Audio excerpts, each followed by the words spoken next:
No, definitivamente no voy a firmar eso. Alejandro Torres golpeó la mesa con fuerza, haciendo que los papeles saltaran. Un programa bilingüe para niños de la calle. Están locos.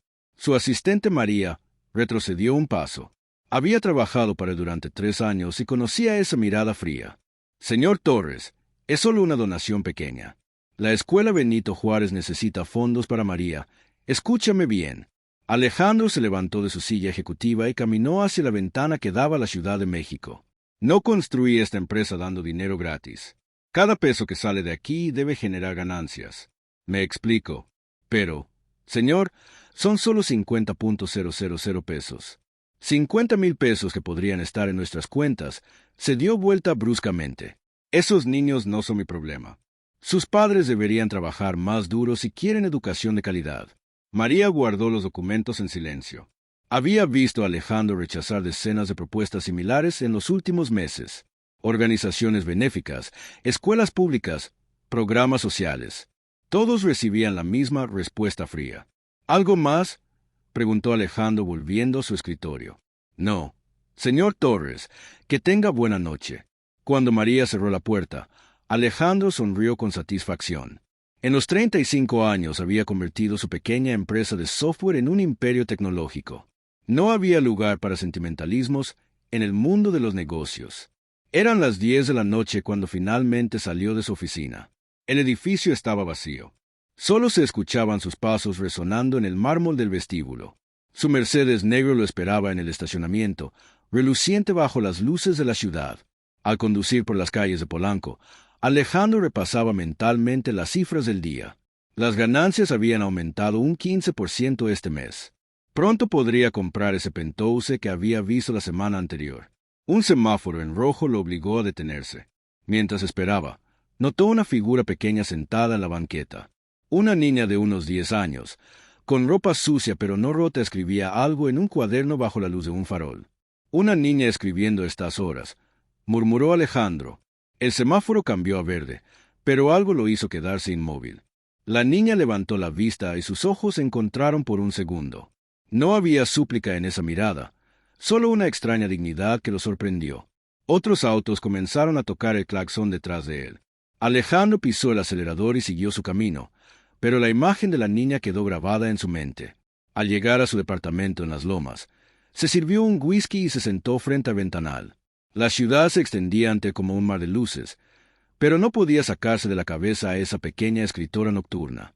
Debe ser solo otra niña pidiendo limosna, se dijo a sí mismo. Seguramente sus padres la mandan para dar lástima. Pero mientras se preparaba para dormir, la imagen persistía. Había algo diferente en ella. No estaba pidiendo dinero, simplemente escribía. A la mañana siguiente, Alejandro llegó temprano a la oficina. Durante la junta con los inversionistas japoneses, no logró concentrarse completamente. Sus socios notaron su distracción. «Torres-san, ¿está todo bien?», preguntó el señor Yamamoto. Por supuesto. Solo estaba calculando las proyecciones para el próximo trimestre, pero esa noche cuando salió de trabajar tomó la misma ruta y ahí estaba otra vez la niña en el mismo lugar escribiendo en su cuaderno bajo la misma luz amarillenta. Esta vez Alejandro estacionó su auto, caminó lentamente hacia ella, sus zapatos italianos resonando en el pavimento. «Hola», dijo deteniéndose a unos metros de distancia.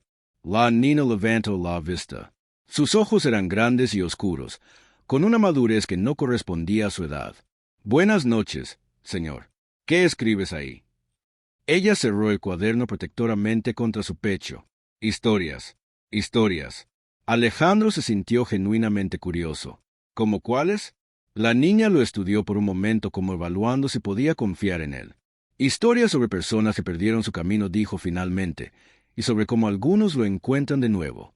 «Me llamo Lucía», dijo la niña, manteniendo el cuaderno pegado a su pecho. «¿Y usted?». Alejandro dudó un momento. Nunca daba su nombre a extraños en la calle, mucho menos a niños sin hogar. Alejandro respondió finalmente. «¿Por qué escribes aquí? ¿No tienes casa?». Lucía sonrió con tristeza, pero sin autocompasión. Tenía una casa y una familia también, pero a veces las cosas cambian muy rápido. Se sentó mejor en la banqueta, dejando espacio para que Alejandro se sentara si quería. Él miró sus pantalones de marca y dudó. Pero algo en la actitud serena de la niña lo convenció. ¿Qué les pasó a tus padres? Un accidente hace 2 años. Papá manejaba un taxi y mamá trabajaba limpiando oficinas. Una noche llovía mucho y Lucía se encogió de hombros. El seguro no cubrió todo. Perdí la casa, la escuela, todo. Alejandro sintió una punzada extraña en el pecho. Había escuchado miles de historias similares en las noticias, pero nunca de cerca, nunca con nombres y rostros reales. ¿Y no tienes familia, abuelos, tíos? Tenía un tío, Roberto, pero desapareció después del funeral. Creo que también tengo una abuela en Guadalajara, pero nunca la he visto. Mamá no hablaba mucho de su familia. Lucía abrió su cuaderno cuidadosamente. Las páginas estaban llenas de una letra pequeña y pulcra. Mire, esta historia la escribí ayer, dijo señalando una página. Es sobre un hombre que tenía tanto dinero que construyó muros alrededor de su corazón para protegerlo, pero al final los muros lo dejaron solo adentro. Alejandro leyó las primeras líneas. La prosa era simple, pero poderosa. Había algo inquietante en esas palabras escritas por una niña de 10 años. ¿Por qué escribe sobre eso? Porque veo muchas personas así en la ciudad. Tienen carros bonitos y ropa cara, pero caminan como si cargaran piedras en los hombros. Las palabras de Lucía atravesaron las defensas de Alejandro como flechas certeras. Se reconoció en esa descripción más de lo que quería admitir. ¿Y dónde duermes? Hay un albergue cerca de aquí, pero cierran muy temprano y abren muy tarde.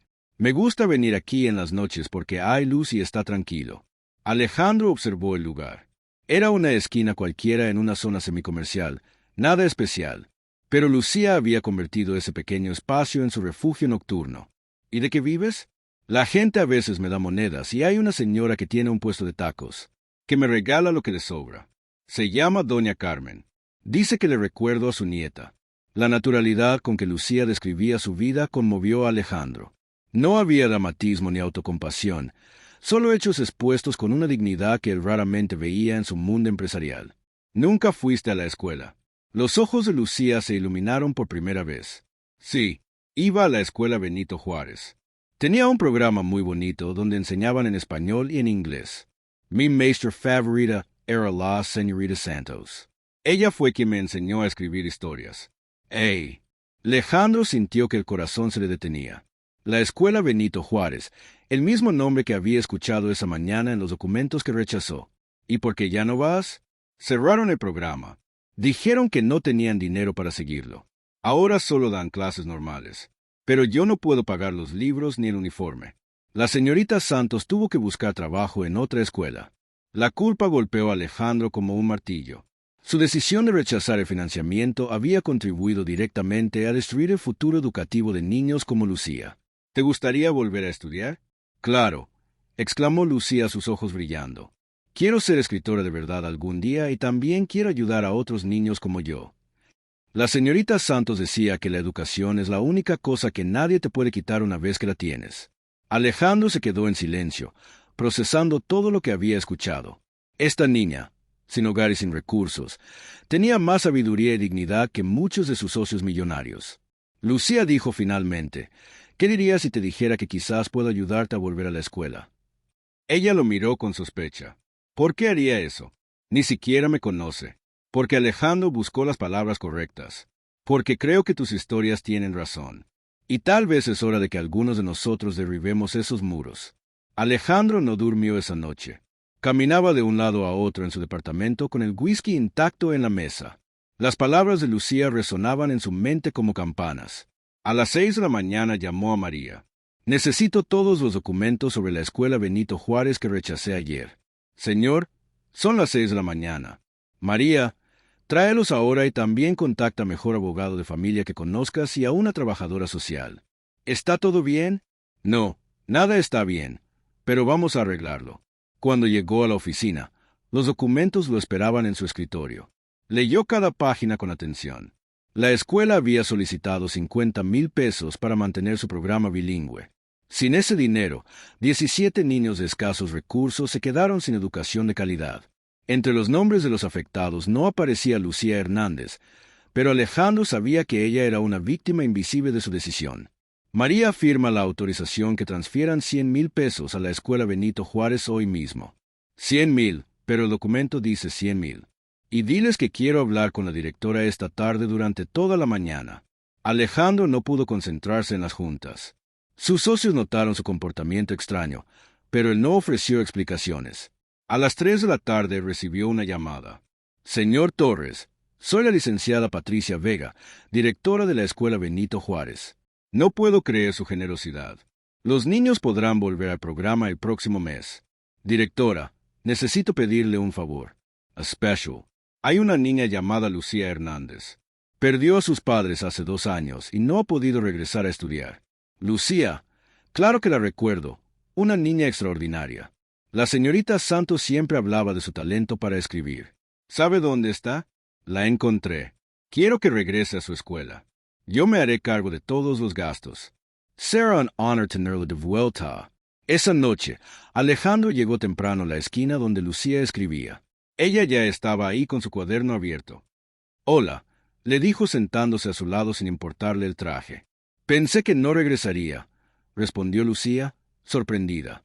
Tengo algo que decirte, pero primero necesito confesarte algo. Alejandro respiró profundo. Ayer rechacé una solicitud de ayuda económica de tu escuela.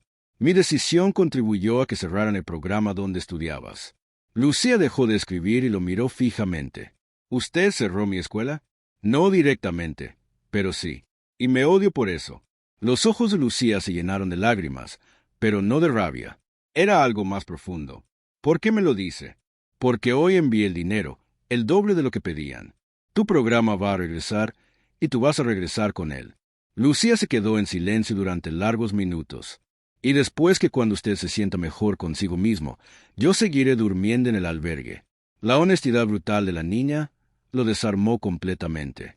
No, eso no va a pasar. Lucía, quiero que vengas conmigo esta noche. ¿Qué? Llamé a un abogado y a una trabajadora social. Quiero iniciar el proceso para convertirme en tu tutor. Quiero darte un hogar. Lucía retrocedió asustada. ¿Por qué haría eso? Ni siquiera me conoce. Porque en 2 días me has enseñado más sobre la vida que 35 años de éxito empresarial. Porque tus historias me mostraron lo que me había convertido. ¿Y por qué? Alejandro luchó con las palabras.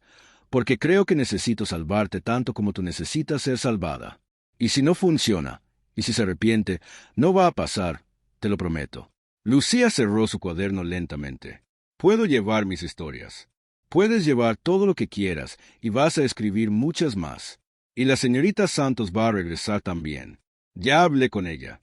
Empieza la próxima semana. Por primera vez desde que se conocieron, Lucía sonrió completamente. Está bien, pero tengo una condición. ¿Cuál? Quiero seguir viniendo aquí algunas noches. Este lugar me ayuda a escribir. Alejandro asintió, pero no sola. Yo te acompañaré. Lucía guardó su cuaderno en una bolsa de plástico y se levantó. ¿Su carro es ese negro tan grande? Sí, nunca me había subido a un carro así. Mientras caminaban hacia Mercedes, Alejandro sintió que su vida había tomado un rumbo completamente nuevo y por primera vez en años ese cambio no lo asustaba. El hotel donde Alejandro llevó a Lucía esa noche no era lujoso, pero era limpio y seguro. Mientras ella se duchaba por primera vez en semanas, él hizo llamadas desde el lobby. Licenciado Ramírez, necesito que acelere todos los trámites de tutela. Sí, entiendo que toma tiempo, pero quiero que Lucía esté protegida legalmente lo antes posible. La trabajadora social llegaría mañana temprano para evaluar la situación.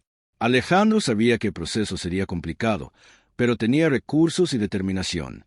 Cuando Lucía salió del baño, con ropa limpia que Alejandro había comprado en la tienda del hotel, parecía una niña completamente diferente, pero sus ojos seguían teniendo esa misma profundidad. ¿Tiene hambre?, preguntó Alejandro. Podemos pedir servicio a la habitación. No estoy acostumbrada a tanta comida. Mejor algo sencillo. Pidieron sándwiches y jugo. Mientras comían, Lucía sacó su cuaderno. ¿Quiere que le lea otra historia? Me encantaría. Lucía pasó las páginas hasta encontrar lo que buscaba. Esta es sobre una escuela que era como un barco. Los niños subían cada día para navegar hacia su futuro, pero un día el barco se quedó sin combustible y no pudo zarpar más. Alejandro escuchó cada palabra. La metáfora era simple pero poderosa. ¿Y qué pasó con los niños? Algunos encontraron otros barcos, otros se quedaron en la orilla esperando. Pero había una niña que construyó su propia balsa con pedazos de madera que encontró en la playa. Y llegó a algún lado. Oh, todavía no termino esa historia. Sonrió Lucía. Pero creo que sí va a llegar. A las 9 de la noche, Alejandro marcó el número de la directora Patricia Vega. Señor Torres, qué sorpresa escuchar de usted tan tarde. Directora, perdone la hora, pero tengo una petición especial. ¿Sería posible que mañana por la noche me permita llevar a Lucía a ver su antigua escuela? Por supuesto, pero está cerrada por las vacaciones. Lo sé. Solo queremos caminar por los pasillos. Creo que será importante para ella. Entiendo. Yo los acompaño. A las 8. Al día siguiente, después de que la trabajadora social terminara su evaluación inicial, Alejandro y Lucía se dirigieron a la escuela Benito Juárez. Era un edificio modesto de 2 pisos, pintado de amarillo y azul, con un pequeño patio central. La directora Vega los esperaba en la entrada. Era una mujer de 50 años, con ojos amables, pero cansados. Lucía, mi niña, ¿cómo ha crecido? Lucía corrió a abrazarla. Fue la primera vez que Alejandro la vio actuar realmente como una niña de 10 años. ¿Puedo ver mi salón?, preguntó Lucía. Claro, vamos. Caminaron por pasillos llenos de dibujos infantiles y carteles educativos. El edificio olía a gis y a libros, un aroma que Alejandro no había percibido en años. Este era mi salón, dijo Lucía deteniéndose frente a una puerta. El 4B. La directora abrió la puerta. El aula estaba vacía, con las sillas apiladas sobre los escritorios, pero Lucía caminó directamente hacia un escritorio cerca de la ventana. Este era mi lugar. Desde aquí podía ver el patio y también el pizarrón. Se sentó en la silla pequeña, sus pies colgando del suelo. Alejandro sintió un nudo en la garganta. La señorita Santos se sentaba aquí, continuó Lucía señalando el escritorio del maestro, y siempre decía que escribir era como plantar semillas. Nunca sabes que va a crecer. ¿Te gustaría que la señorita Santos fuera tu maestra otra vez?, preguntó la directora. ¿De verdad va a regresar? El lunes empezamos a reorganizar todo. El programa bilingüe regresa en 2 semanas. Lucía saltó de su silla y corrió hacia Alejandro. Es verdad, todo va a regresar como antes. Mejor que antes, respondió él, porque ahora tienes una familia que va a apoyarte siempre. La directora sonrió. Señor Torres, no sé qué lo motivó a ayudarnos, pero quiero que sepa que está cambiando muchas vidas. Solo estoy pagando una deuda, respondió Alejandro. Mientras regresaban al auto, Lucía tomó la mano de Alejandro. Era un gesto simple, pero sintió como si acabara de recibir el regalo más valioso del mundo. Alejandro, dijo Lucía mientras se subían a Mercedes. Sí, en mi historia del barco creo que ya sé cómo termina. ¿Cómo? La niña no necesitó su balsa porque alguien reparó el barco grande y vino a buscarla. Alejandro encendió el motor, pero se quedó inmóvil por un momento. En el espejo retrovisor podía ver la escuela Benito Juárez, que pronto volvería a llenarse de risas y sueños infantiles. Por primera vez en su vida había invertido su dinero en algo que no le daría ganancias financieras y nunca se había sentido más rico. 3 semanas después, Lucía ya vivía oficialmente con Alejandro en su departamento de Las Lomas. Había transformado la habitación de huéspedes en su propio espacio, lleno de libros, cuadernos y los dibujos que hacía en sus ratos libres. La rutina había cambiado para ambos. Alejandro salía más temprano del trabajo para llevar a Lucía a la escuela y recogerla por las tardes. Los fines de semana exploraban la ciudad, visitaban museos y librerías. La señorita Santos había regresado como prometió y el programa bilingüe funcionaba mejor que nunca. Lucía florecía en ese ambiente escribiendo nuevas historias cada día. Era un sábado por la mañana cuando sonó el timbre del departamento. Alejandro estaba ayudando a Lucía con un proyecto escolar sobre la familia. ¿Esperas a alguien?, preguntó Lucía. No, debe ser el portero. Pero al abrir la puerta se encontró con un hombre de unos 40 años, moreno, con ropa sencilla pero limpia. Sus ojos se parecían mucho a los de Lucía. Disculpe, ¿está aquí Lucía Hernández? ¿Quién la busca? Soy Roberto Rodríguez, su tío. Acabo de regresar de Estados Unidos. Lucía apareció detrás de Alejandro. Al ver al hombre se quedó inmóvil. Tío Roberto, Lucía, mi niña hermosa. Roberto se arrodilló y abrió los brazos. ¿Cuánto has crecido? Lucía corrió hacia él y lo abrazó. Pero Alejandro notó cierta tensión en su postura. ¿Dónde estabas?, preguntó Lucía, separándose de él. Te busqué después del funeral de mis papás. Roberto bajó la cabeza. Lo sé, mi amor, y me odio. Por eso, tuve que irme a trabajar a California. No tenía dinero ni papeles. Tardé 2 años en arreglar mi situación legal. ¿Y por qué regresas ahora? Intervino Alejandro con un tono más frío del que pretendía. Roberto se puso de pie y lo estudió con desconfianza. Porque es mi sobrina, mi sangre y vengo a llevarla conmigo. ¿Qué? Lucía retrocedió asustada. Tranquila, mi amor. Tu abuela Elena, la mamá de tu mamá, vive en Guadalajara. Lleva 2 años buscándote. Cuando me contactó y me dijo que finalmente te había encontrado, regresé inmediatamente. Roberto sacó una carta arrugada de su bolsillo. Mira, ella te escribió esto. Lucía tomó la carta con manos temblorosas, la abrió y leyó en silencio. Sus ojos se llenaron de lágrimas. ¿Qué dice? Preguntó Alejandro suavemente. Dice que me ha estado buscando desde el accidente, que mi mamá le hablaba mucho de mí en cartas, que quiere conocerme y cuidarme. Roberto asintió. Tu abuela está enferma del corazón, pero se mantiene fuerte esperándote. Ha preparado el cuarto de tu mamá para ti. Conserva todas sus cosas. Alejandro sintió que el mundo se desplomaba bajo sus pies. Esperen, Lucía está bien aquí. Está yendo a la escuela. Tiene amigos. Está estable. ¿Y usted quién es? Roberto lo enfrentó. Su padre, su familiar. Soy su tutor legal. Tutor legal. Roberto se rió amargamente. Señor, usted podrá tener dinero y papeles, pero Lucía tiene familia. Familia de verdad. Basta, gritó Lucía. Los dos basta. Los 2 hombres se quedaron callados. No soy un objeto que se puede mover de un lado a otro, continuó Lucía con una madurez que no correspondía a sus 10 años. Tío Roberto, te amo, pero desapareciste cuando más se necesitaba. Alejandro me encontró cuando estaba sola y me dio todo lo que tú no pudiste dar. Lucía. Roberto intentó acercarse. No he terminado. Lucía levantó la mano. Y Alejandro, tú me salvaste, pero no puedes ignorar que tengo familia. Esta carta de mi abuela, ella suena como una persona que me ama, aunque no me conozca. Alejandro se sentó pesadamente en el sofá. ¿Qué quieres hacer, Lucía? No sé, respondió ella abrazando la carta. Esta es la decisión más difícil de mi vida. Roberto se sentó junto a ella. Mi amor, entiendo que estés confundida, pero piénsalo. En Guadalajara tienes raíces. Tienes la historia de tu mamá, sus recuerdos. Tu abuela puede contarte de ella que nadie más sabe. ¿Y qué hay de mi escuela? De la señorita Santos. Hay escuelas. En Guadalajara también. Buenas escuelas. Alejandro sintió que cada palabra de Roberto era una puñalada. Lucía no tiene que decidir nada ahora, dijo finalmente.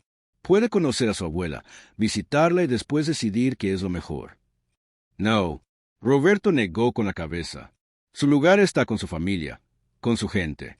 La tensión en el cuarto era palpable. Lucía miraba alternadamente a los 2 hombres que querían protegerla, cada uno a su manera. Necesito tiempo para pensar, dijo finalmente. Solos los 2, por favor, déjenme sola. Lucía se encerró en su habitación durante horas. Alejandro y Roberto se quedaron en la sala, mirándose con desconfianza mutua, sin saber qué decir. ¿Quiere café?, preguntó finalmente Alejandro. Está bien, respondió Roberto relajando un poco su postura defensiva. Mientras Alejandro preparaba el café, Roberto observó el departamento, los muebles costosos, la vista impresionante de la ciudad, las obras de arte en las paredes. Tiene una vida bonita aquí, dijo Roberto cuando Alejandro regresó con las tazas. Lucía se lo merece. Ha sufrido demasiado. ¿Usted tiene hijos, Alejandro? Negó con la cabeza. Nunca quise tenerlos. Estaba demasiado ocupado construyendo mi empresa. Y ahora Alejandro miró hacia la habitación de Lucía. Ahora entiendo que me perdí lo más importante de la vida. Roberto bebió su café en silencio. Yo tampoco tengo hijos. Mi esposa murió hace 5 años. El cáncer. Después de eso, solo trabajé y trabajé para olvidar el dolor. Por eso se fue a Estados Unidos. Sí, cuando murieron mis cuñados no pude enfrentar cuidar a Lucía. Me daba miedo fallarle como le había fallado a mi esposa. Los 2 hombres se miraron con un entendimiento nuevo. ¿La abuela realmente existe?, preguntó Alejandro. Roberto sacó su teléfono y mostró una foto. Una mujer de cabello blanco sentada en una mecedora. Elena Morales tiene 73 años. Vende flores en el mercado de Guadalajara desde hace 30 años. Cuando supo que Lucía estaba viva, lloró durante días. Alejandro estudió la foto. La mujer tenía los mismos ojos dulces que Lucía. ¿Y usted qué planea hacer? Mudarme a Guadalajara, cuidar a mi suegra y a Lucía, conseguir trabajo allá. Desde la habitación, llegaba el sonido de Lucía escribiendo. Los dos hombres conocían ese ruido, el lápiz moviéndose rápidamente sobre el papel. 2 horas después, Lucía salió con 3 cartas en las manos. Sus ojos estaban rojos de llorar. Escribí una carta para cada uno y una para mi abuela. Le entregó una carta a Roberto y otra a Alejandro. Léanlas, por favor, en voz alta. Quiero que los dos escuchen lo que siento. Roberto abrió su carta primero. Querido tío Roberto, te amo porque eres la sangre de mi mamá. Durante 2 años soñé contigo esperando que regresaras. Pero también aprendí a vivir sin ti. Entiendo por qué te fuiste, pero me dolió mucho sentirme abandonada. Si decides quedarte ahora, necesito saber que nunca más te vas a ir cuando las cosas se pongan difíciles. Roberto tragó saliva y siguió leyendo. También entiendo que quieras llevarme con mi abuela. Ella suena como una persona maravillosa y quiero conocerla. Quiero saber cosas de mi mamá que solo ella puede contarme, pero tengo miedo de dejar todo lo que he construido aquí. La voz de Roberto se quebró, pero continuó hasta el final. Ahora era el turno de Alejandro. Abrió su carta con manos temblorosas. Querido Alejandro, tú me salvaste cuando yo ya no creía que alguien lo haría. Me diste un hogar, una escuela y algo que nunca pensé que tendría otra vez. Una familia. Pero sé que yo también te salvé a ti. Me dijiste que te enseñé a ser padre, pero yo aprendí de ti lo que significa tener uno. Alejandro hizo una pausa para controlarse. Tengo miedo de perderte, pero también tengo miedo de ser egoísta. Si me quedo solo contigo, siempre me va a faltar algo. Y si me voy solo con mi tío, también me va a faltar algo. No quiero escoger entre las 2 partes de mi corazón. Lucía tomó la tercera carta. Esta es para mi abuela. Le digo que quiero conocerla, pero que también tengo una nueva familia aquí y que necesito tiempo para encontrar una manera de no perder a ninguno de ustedes. Los 3 se quedaron en silencio. Afuera, la Ciudad de México seguía su ritmo frenético, pero dentro del departamento el tiempo parecía haberse detenido. Lucía dijo finalmente a Alejandro, ¿qué necesitas de nosotros? Necesito que dejen de pelear. Necesito que entiendan que los amo a los dos de maneras diferentes. Y necesito que me ayuden a encontrar una solución donde nadie pierda. Roberto Moreau y Alejandro, ¿usted qué opina? Opino que Lucía es la más sabia de los 3 y que tenemos que encontrar una manera de hacer esto funcionar. Lucía sonrió por primera vez en todo el día. Tengo una idea, pero necesito que los 2 prometan escucharme hasta el final antes de decir que no. Los 2 hombres asintieron. Los escuchamos, mi amor, dijo Roberto, y Lucía comenzó a explicar su plan. Lucía se sentó en el sofá entre los 2 hombres con el cuaderno en sus piernas. Había dejado las cartas sobre la mesa de centro como recordatorios silenciosos de los sentimientos que todos acababan de compartir. Mi plan es así. Comenzó mirando alternadamente a Roberto y a Alejandro. Durante el año escolar vivo aquí en Ciudad de México con Alejandro y contigo, tío Roberto. ¿Conmigo? Roberto frunció el ceño, confundido. Sí, quiero que te quedes aquí. Que busques trabajo y vivas con nosotros. Alejandro tiene un departamento muy grande. Miró a Alejandro esperando su reacción. Alejandro asintió lentamente. Continúa. Y durante las vacaciones de verano, los 3 viajamos a Guadalajara para estar con mi abuela. 2 meses completos. Así puedo conocerla, aprender sobre mi mamá y mantener viva esa parte de mi familia. Roberto se rascó la cabeza. Pero, ¿cómo voy a conseguir trabajo aquí? No conozco a nadie. Yo sí conozco gente, intervino Alejandro sorprendiéndose de sus propias palabras. Mi empresa siempre necesita técnicos, supervisores, administradores. Si usted quiere trabajar, puedo ayudarlo. ¿Haría eso por mí? Lo haría por Lucía. Y Alejandro hizo una pausa. Porque creo que ella necesita tener a su tío cerca. Yo puedo darle muchas cosas, pero no puedo darle historias de su madre que solo usted conoce. Lucía sonrió. ¿Y qué dice mi abuela? No se va a molestar si no me voy a vivir con ella. Roberto pensó un momento. Déjame hablar con ella, pero creo que va a entender. Ella solo quiere que seas feliz y que no pierdas tus raíces. ¿Y los papeles legales? Preguntó Alejandro. La tutela, la custodia. Podemos arreglarlo, dijo Roberto. Si usted acepta que yo sea parte de la vida de Lucía, yo acepto que usted sea su tutor legal. Los dos compartimos la responsabilidad. Lucía aplaudió. Eso es perfecto. Como una familia grande. ¿Estás segura de que esto es lo que quieres? Preguntó Alejandro. Es un arreglo complicado. Mucha gente no va a entender. No me importa lo que piense la gente, me importa lo que sentimos nosotros. Tío Roberto, ¿te quieres quedar? Roberto M. Miró alrededor del departamento lujoso. Después miró a Alejandro y finalmente miró a Lucía. Si me prometes que nunca más vas a dormir en la calle, me quedo. Te lo prometo. ¿Y usted, señor Torres, acepta tenerme viviendo aquí? Alejandro extendió su mano. Llámeme Alejandro. Y sí, acepto, pero con una condición. ¿Cuál? Que me enseñe a hacer los tacos que le gustaban a la mamá de Lucía. Ella siempre dice que extraña la comida casera. Roberto sonrió y estrechó la mano de Alejandro. Trato hecho. Lucía saltó del sofá y abrazó a los dos hombres al mismo tiempo. Ahora tengo dos papás.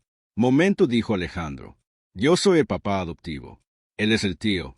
No, replicó Roberto riéndose. Usted es el padrino rico. Yo soy el tío favorito. Los dos están equivocados, dijo Lucía. Alejandro es mi papá de corazón y tío Roberto es mi papá de la sangre, y los dos van a tener que acostumbrarse a compartir. Esa noche Roberto se quedó en el sofá del departamento. Alejandro le prestó ropa limpia y una almohada extra. Era extraño para ambos, pero Lucía parecía más feliz de lo que había estado en semanas. Al día siguiente, Alejandro llamó a su abogado. Licenciado Ramírez, necesito modificar los papeles de tutela. Quiero incluir al tío de Lucía como cotutor. ¿Está seguro? Es inusual. Estoy seguro. También necesito que averigüe qué permisos necesitamos para que Lucía viaje a Guadalajara 2 meses al año. Mientras tanto, Roberto llamó a Elena, la abuela de Lucía. Mamá Elena, tengo buenas noticias. Encontré una manera de que Lucía mantenga su nueva vida, pero también conozca a usted. La voz de la anciana sonaba débil, pero emocionada por el teléfono. ¿De verdad va a venir a verme? Sí, y yo también voy a estar ahí. Vamos a pasar los veranos juntos como familia. Ay, Roberto, llevo 2 años rezando por este momento. Ella está bien, está sana, está perfecta, mamá Elena. Es inteligente, fuerte y tiene un corazón enorme. Se va a enamorar de usted. Ese señor que la cuidó es buena persona. Roberto miró a Alejandro, que estaba ayudando a Lucía con su tarea de matemáticas. Sí, mamá Elena, es buena persona, mejor de lo que pensé al principio. Esa noche los tres cenaron juntos por primera vez. Roberto había cocinado quesadillas, y Alejandro había comprado helado para el postre. No era una familia tradicional, pero era su familia, y por primera vez en mucho tiempo todos se sintieron completos. 6 meses después, la vida en el departamento de Las Lomas había encontrado su propio ritmo. Roberto trabajaba como supervisor de mantenimiento en una de las empresas asociadas a Alejandro y había demostrado ser confiable y trabajador. Las mañanas comenzaban temprano. Roberto preparaba el desayuno mientras Alejandro revisaba sus emails. Lucía bajaba corriendo las escaleras, siempre con su cuaderno bajo el brazo, lista para otro día de aventuras en la escuela Benito Juárez. Tío Roberto, se te quemaron las tortillas otra vez, gritaba Lucía desde la cocina. No están quemadas, están doraditas, respondía Roberto fingiendo indignación. Alejandro sonreía desde la mesa, todavía sorprendido de cómo esos momentos simples se habían convertido en lo más importante de su día. La señorita Santos había notado el cambio en Lucía. La niña participaba más en clase, sonreía constantemente y sus historias habían evolucionado. Ya no escribía solo sobre soledad y pérdida, sino sobre familias poco convencionales y segundas oportunidades. Señor Torres, le dijo la maestra en una junta de padres, Lucía está floreciendo. Su creatividad no tiene límites y su aprovechamiento académico es excelente. ¿Y qué tal se lleva con los otros niños? Es querida por todos, les cuenta historias en el recreo y siempre está dispuesta a ayudar a quien lo necesite. Una tarde, Lucía llegó del colegio más emocionada que de costumbre. Adivinen qué pasó, gritó apenas entró al departamento. Roberto y Alejandro estaban en la sala discutiendo los planes para el fin de semana. ¿Qué pasó, mi amor?, preguntó Roberto. La señorita Santos dice que puedo participar en un concurso de cuentos. Es a nivel nacional. El ganador publica su historia en una revista de verdad. Alejandro se levantó de inmediato. Eso es fantástico. ¿Cuándo es el concurso? Tengo un mes para escribir mi historia, pero no sé sobre qué escribir. ¿Por qué no escribes sobre nosotros? Sugirió Roberto. Sobre cómo una niña logró unir a dos extraños y convertirlos en familia. Lucía frunció el ceño. No es muy personal. Las mejores historias siempre son personales, dijo Alejandro. Además es tu historia. Tienes derecho a contarla. Esa noche, Lucía se quedó despierta hasta tarde escribiendo en su cuaderno. Roberto y Alejandro podían escuchar el ruido del lápiz contra el papel desde la sala. ¿Cree que está bien todo este arreglo?, le preguntó Roberto a Alejandro mientras veían las noticias. ¿A qué se refiere? A esto. A nosotros viviendo juntos, a Lucía teniendo dos figuras paternas. No va a confundirla. Alejandro apagó la televisión. Roberto, ¿usted ha visto a Lucía confundida en estos meses? No. De hecho, nunca la había visto tan segura de sí misma. Entonces, estamos haciendo lo correcto. Las familias no siempre siguen las reglas tradicionales. Mi esposa solía decir eso. Sonrió Roberto. Decía que el amor encuentra maneras de organizarse sin importar las circunstancias. Era una mujer sabia. Sí, lo era. Al día siguiente era viernes y tenían planes de visitar a Elena en Guadalajara el fin de semana. Sería la quinta visita desde que habían establecido su nuevo arreglo familiar. El viaje en autobús duraba 4 horas y Lucía siempre se emocionaba al ver el paisaje cambiar de ciudad a campo. «Miren, ya se ven los cerros», gritó pegando la cara a la ventana. Elena los esperaba en la estación de autobuses como siempre. A los 73 años seguía siendo una mujer fuerte, con ojos brillantes y una sonrisa que iluminaba toda su cara cada vez que veía a Lucía. «Mi nieta hermosa», exclamó abrazando a Lucía con fuerza. «Abuela Elena, tengo tantas cosas que contarte».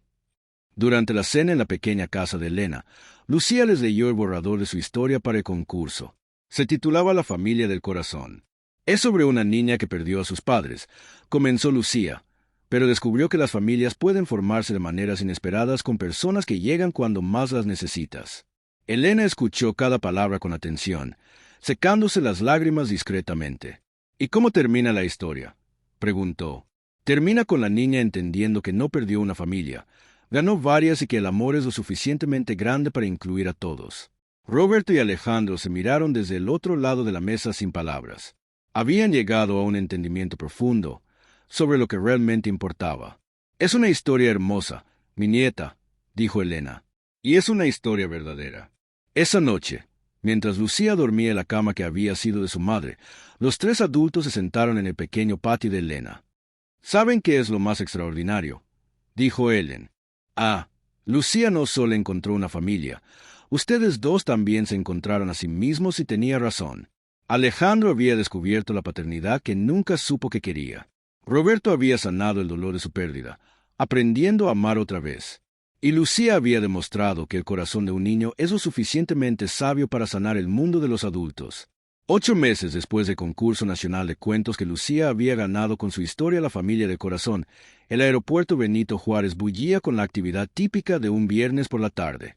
Alejandro cargaba la maleta rosa de Lucía, mientras Roberto llevaba la mochila escolar. Era el inicio de las vacaciones de verano y como cada año desde hacía 3 años, Lucía viajaría a Guadalajara para pasar 2 meses con su abuela Elena. «¿Ya tiene su cuaderno?», preguntó Alejandro por tercera vez. Lucía levantó su cuaderno nuevo, ya con varias páginas escritas. «Aquí está. Y también traje el cuaderno viejo, el que tenía cuando nos conocimos». «¿Para qué lo llevas?». «Para recordarle a la abuela cómo empezó todo. Además, quiero leerle las primeras historias que escribí en la calle». Roberto sonrió. «Tu abuela va a llorar cuando escuche esas historias». «Ya lo sé, pero son lágrimas buenas de las que te ayudan a sanar». En la sala de espera, Lucía escribía en su cuaderno mientras esperaban el anuncio de su vuelo. Alejandro y Roberto la observaban todavía maravillados por la concentración con que la niña de ahora 13 años se dedicaba a sus historias. «¿Qué escribes ahora?», preguntó Roberto. «Una historia nueva se llama El aeropuerto de los reencuentros. Es sobre una niña que aprendió que los aeropuertos no son lugares de despedidas, sino de promesas de regreso». Alejandro sintió el nudo familiar en la garganta. Cada vez que Lucía viajaba a Guadalajara, experimentaba una mezcla de orgullo y nostalgia. «Señores pasajeros del vuelo 7 con destino Guadalajara, ese es mi vuelo. Lucía cerró el cuaderno y se levantó de un salto. Los abrazos de despedida eran ya un ritual perfeccionado. Primero, Roberto, que siempre le susurraba algo al oído que la hacía sonreír. Después Alejandro, que trataba de ser fuerte, pero invariablemente se emocionaba. «Cuida mucho a tu abuela», le dijo Alejandro, «y escribe todas las historias que puedas. Me van a extrañar cada día». Respondieron Roberto y Alejandro al unísono, provocando la risa de Lucía. «Yo también los voy a extrañar, pero ya saben que siempre regreso». Lucía caminó hacia la puerta de embarque, volteando cada pocos pasos para saludar con la mano. Su cuaderno sobresalía de su mochila de mano como un compañero inseparable. Roberto y Alejandro se quedaron viendo hasta que la perdieron de vista. «¿Cree que alguna vez deje de doler verla partir?», preguntó Roberto. «Espero que no», respondió Alejandro. «Significa que la amamos». De regreso al departamento, los dos hombres se instalaron en su rutina de verano sin Lucía. Roberto cocinaba para 2 en lugar de 3 y Alejandro trabajaba menos horas para llegar temprano a casa. Habían aprendido a disfrutar también de su amistad construida, sobre el amor compartido hacia la niña que había cambiado sus vidas. En Guadalajara, Lucía abrazaba a Elena en el pequeño aeropuerto.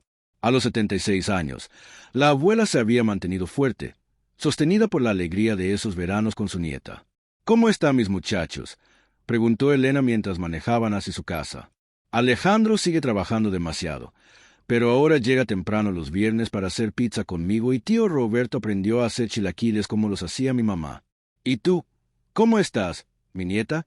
Lucía miró por la ventana del taxi, viendo pasar las calles familiares de Guadalajara.